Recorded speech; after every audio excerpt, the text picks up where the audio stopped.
recently PMAY হাউচৰ পঞ্চায়তত যিখন লিষ্ট আহিছে সেই লিষ্টখনৰ যি ৰেজিষ্ট্ৰেশ্যন নাম্বাৰ আছে ৰেজিষ্ট্ৰেশ্যন নাম্বাৰ দি আপুনি চেক কৰিব পাৰিব যে আপোনাৰ অনলাইনত PMAY হাউচৰ লিষ্টত ৰেকৰ্ড আছেনে নাই নাইবা আপুনি চেক কৰিব পাৰিব যে আপোনাৰ নিজৰ নামৰ বাহিৰে আদাৰ্ছ ফেমিলি মেম্বাৰ কাৰ কাৰ নাম আছে ঠিক আছে মই লিষ্টখন দেখুৱাইছোঁ এইখন হৈছে পঞ্চায়তত অহা লিষ্টখন ইয়াতে আপুনি ৰেজিষ্ট্ৰেশ্যন নাম্বাৰ চাব পাৰিব ইয়াতে চাব ইয়াতে এইবিলাক হৈছে ৰেজিষ্ট্ৰেশ্যন নাম্বাৰ তাৰপিছত ইয়াতে গাঁৱৰ নাম লিখা থাকিব তাৰপিছত ইয়াতে ফাদাৰ্ছ বা হাজবেণ্ডৰ নাম লিখা থাকিব ঠিক আছে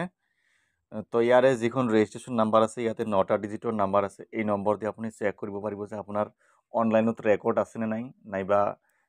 নিজৰ বাহিৰে আৰু কাৰ কাৰ নাম আছে ফেমিলি মেম্বাৰৰ মই দেখুৱাইছোঁ আপোনালোকক চেক কৰিবলৈ আপুনি গুগলত টাইপ কৰিব AWAAS আৱাজ সফ্ট ইয়াৰ লিংক ডাইৰেক্ট ডিছক্ৰিপশ্যনত দিয়া থাকিব ঠিক আছে আৱাজ সফ্ট লিখি চাৰ্চ কৰিব চাৰ্চ কৰাৰ পিছত প্ৰথম যিটো লিংক আহিব awazsoft.nic.in ইয়াতে ক্লিক কৰিব ঠিক আছে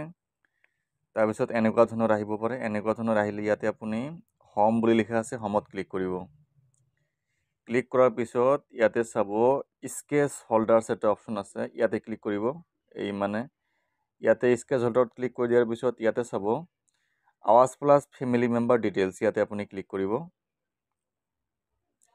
দিয়াৰ পিছত অলপ লোডিং হ'ব ৱেইট কৰিব ক্লিক কৰি দিয়াৰ পিছত এনেকুৱা ধৰণৰ অপশ্যন আহিব ঠিক আছে ইয়াতে আপুনি প্ৰথমতে ষ্টেট সিলেক্ট কৰিব ইয়াতে আসাম সিলেক্ট কৰিব তাৰপিছত ইয়াতে যেটো আইডি আছে অলপ আগত ৰেজিষ্ট্ৰেশ্যন নাম্বাৰ আছে অলপ আগতে দেখালো ইয়াতে 9টা ডিজিটত হ'ব ঠিক আছে ইয়াতে আইডি নাম্বাৰটো ইয়াতে ফিল আপ কৰি দিব ফিল আপ কৰাৰ পিছত ইয়াতে ক্যাপচা যি আছে ইয়াতে ফিল আপ কৰিব সেম ঠিক আছে এই গডিখিনি ফিল আপ কৰি দিয়াৰ পিছত ইয়াতে চাব গেট ফেমিলি মেম্বাৰ ডিটেইলছ বুলি লিখা আছে ইয়াতে ক্লিক কৰিব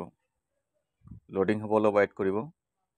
গেট ফেমিলি মেম্বাৰ ডিটেইলছত ক্লিক কৰি দিয়াৰ লগে লগে ইয়াতে চাব পাৰে ইয়াতে প্ৰথমতে লিখা আছে আৱাজ প্লাছ আইডি তাৰপিছত ইয়াতে আইডি বিলাক দিয়া আছে মেম্বাৰ আইডি ইয়াতে দিয়া আছে তাৰপিছত ইয়াতে নেম দিয়া আছে প্ৰথম যেটো হৈছে এটো হৈছে সেলফ যাৰ নামত মানে মেইন হেড অফ ফেমিলি সেই নামটো হৈছে তাৰপিছত ইয়াৰ বাহিৰে সেকেন্ড থাৰ্ড ইয়াতে দুটা নাম আছে ইয়াতে তিনিটা চাৰিটা থাকিব পাৰে যাৰ যিখিনি ফেমিলি আছে ইয়াতে শো কৰিব ঠিক আছে ইয়াতে দুটা নাম আহিছে তাৰপিছত এছ লিখা আছে জেন্ডাৰ তাৰপিছত ইয়াতে ৰিলেশন লিখা আছে সেলফ ওয়াইফ ইয়াতে সান ডটাৰো থাকিব পাৰে ঠিক আছে এনেদৰে আপুনি চেক কৰিব পাৰিব যে পঞ্চায়তৰ যিখন লিষ্ট আছে ৰেজিষ্ট্ৰেশ্যন নম্বৰ দি আপুনি চেক কৰিব পাৰিব যে আপোনাৰ